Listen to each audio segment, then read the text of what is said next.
নমস্কাৰ প্ৰাসংগিক প্ৰশ্নলৈ আপোনালোকক আদৰণি জনাইছো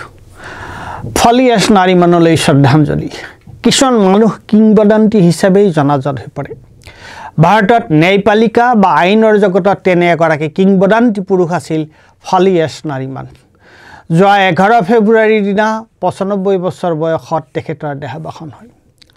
ফলিয়াছ নাৰীমান নিখন্দেহে বৰ্তমান সময়ত ভাৰতৰ শ্ৰেষ্ঠ ন্যায়বিদ আৰু অধিবক্তা আছিল তেওঁ সাংবিধানিক বিশেষজ্ঞ আৰু কোম্পানী আইন বিশাৰদ আছিল কোম্পানী আইনৰ কথাটো বেলেগ কিন্তু সংবিধান বিশাৰদ হিচাপে তেওঁৰ ভূমিকা আছিল অতি গুৰুত্বপূৰ্ণ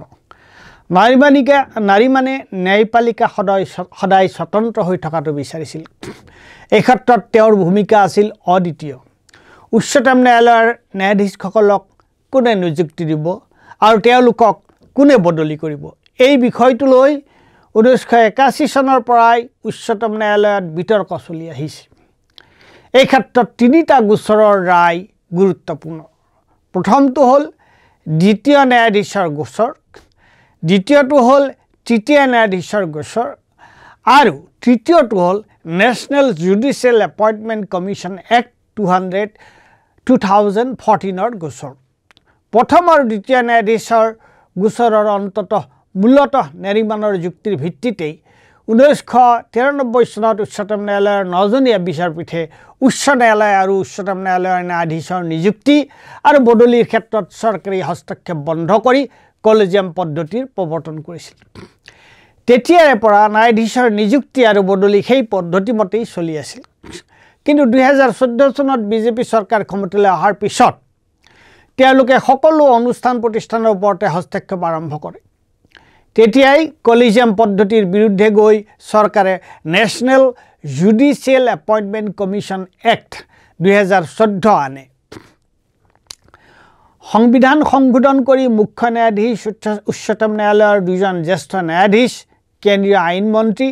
আৰু মুখ্য ন্যায়াধীশ প্ৰধানমন্ত্ৰী আৰু বিৰোধী দলপতিৰ দ্বাৰা গঠিত কমিটি এখনে মনোনীত কৰা দুজন প্ৰখ্যাত ব্যক্তিক লৈ national judicial appointment commission act 2014 গঠন কৰা হয় উচ্চতম ন্যায়ালয়ত NGAC আইন 2014 প্ৰত্যাহ্বান জনোৱা হয় এই গোচৰটোত ফলিয়াছ নাৰীমানে চৰকাৰী সিদ্ধান্তৰ বিৰোধিতা কৰি supreme court advocates on records এছ'চিয়েশ্যনৰ হৈ NGAC আইন 2014ৰ বিৰুদ্ধে যুক্তি প্ৰদৰ্শন কৰে তেওঁ কয় যে চৰকাৰ আৰু বিধানমণ্ডলীক ন্যায়াধীশ নিযুক্তি দিয়া আৰু বদলি কৰাৰ কৰ্তৃত্ব দিলে সি ন্যায়পালিকাৰ স্বতন্ত্ৰতাৰ ওপৰত হস্তক্ষেপ কৰা হ'ব নাৰীমানৰ যুক্তিৰ আধাৰতে উচ্চতম ন্যায়ালয়ে 2015 চনত NGAC আইন 2014 বাতিল কৰি আগৰ কলেজিয়াম পদ্ধতি বাহাল ৰাখে গোলকনাথ বনম পঞ্জাব ৰাজ্য নাৰীমানে ওকলতি কৰা অইন এটা গুৰুত্বপূৰ্ণ গোচৰ দুই ভাতৃয়ে 1967 চনত সংবিধানৰ ব্যক্তিগত সম্পত্তিৰ ওপৰত হস্তক্ষেপ কৰা 17 নম্বৰ সংশোধনীৰ বিৰোধিতা কৰিছিল নাৰীমানে যুক্তি দাঙি ধৰি কৈছিল যে সম্পত্তিৰ অধিকাৰ ভাৰতৰ সংবিধানৰ মৌলিক অধিকাৰত সন্নিৱিষ্ট সেয়ে সংসদত আইন আনি এই অধিকাৰ ৰদ কৰিব পৰা নাযায় কিয়নো ভাৰতৰ সংবিধানৰ আত্মা নিহিত মৌলিক অধিকাৰত উচ্চতম ন্যায়ালয়ৰ বিচাৰপীঠে নাৰীমানৰ যুক্তিত পতিয়ন গৈ গোচৰ ইয়াৰ সপক্ষে ৰায়দান কৰিছিল উচ্চতম ন্যায়ালয়ৰ এই ৰায়দানে এফালে ব্যক্তিৰ মৌলিক অধিকাৰ আৰু আনফালে ন্যায়পালিকাৰ স্বতন্ত্ৰতাৰ কথাটোকে দোহাৰিছিল নাৰীমানে ওকলতি কৰা আন এটা গুৰুত্বপূৰ্ণ গোচৰ আছিল TM পাই বনম কৰ্ণাটক চৰকাৰ গোচৰটো ভাৰতৰ সংবিধানে সংখ্যালঘুসকলৰ অধিকাৰ সুনিশ্চিত কৰিছে গতিকে তেওঁলোকক নিজৰ অধিকাৰৰ পৰা বঞ্চিত কৰিব পৰা নাযায় সেয়ে সংখ্যালঘু জনগোষ্ঠীয়ে সংখ্যালঘু বৈশিষ্ট্য বজাই ৰাখি শিক্ষানুষ্ঠান বা আন তেনে অনুষ্ঠান চলাই ৰখাত চৰকাৰে বাধা দিব নোৱাৰে নাৰীমানে ওকালতি কৰা অইন এক গুৰুত্বপূৰ্ণ গোচৰ আছিল কৰ্ণাটক আৰু তামিলনাডু চৰকাৰৰ মাজত কাবেৰী নদীৰ পানী বিতৰণ কৰা বিবাদৰ গোচৰ এইটো এটা অতি জটিল গোচৰ আছিল নাৰীমানে কৰ্ণাটক চৰকাৰৰ হৈ ওকলতি কৰিছিল যদিও দুখন ৰাজ্যই যাতে সমানে কাবেৰী নদীৰ পানী ব্যৱহাৰ কৰিব পাৰে সেইটো তেওঁ নিশ্চিত কৰিছিল। এক জটিল সমস্যা অতি ধৈৰ্য সহকাৰে সমাধান কৰাত উচ্চতম ন্যায়ালয়ক সহায় কৰাৰ কাৰণে তেওঁ লোৱা দৃষ্টিভংগী আৰু অৱস্থানৰ ওপৰত উচ্চতম ন্যায়ালয় বৰ সন্তুষ্ট হৈছিল আৰু উচ্চতম ন্যায়ালয়ে মন্তব্য কৰিছিল, "We think it necessary to state here that Mr. Nariman had courageously lived up to the highest standard of the bar." উচ্চতম ন্যায়ালয়ৰ পৰা এনে প্ৰশংসা পোৱাটো ইমান সহজ কথা নহয়। নাৰিমান এজন সুলেখকো আছিল। তেওঁৰ কেইখনমান গুৰুত্বপূৰ্ণ কিতাপ হ'ল India's legal system, can it be saved, before memory fades,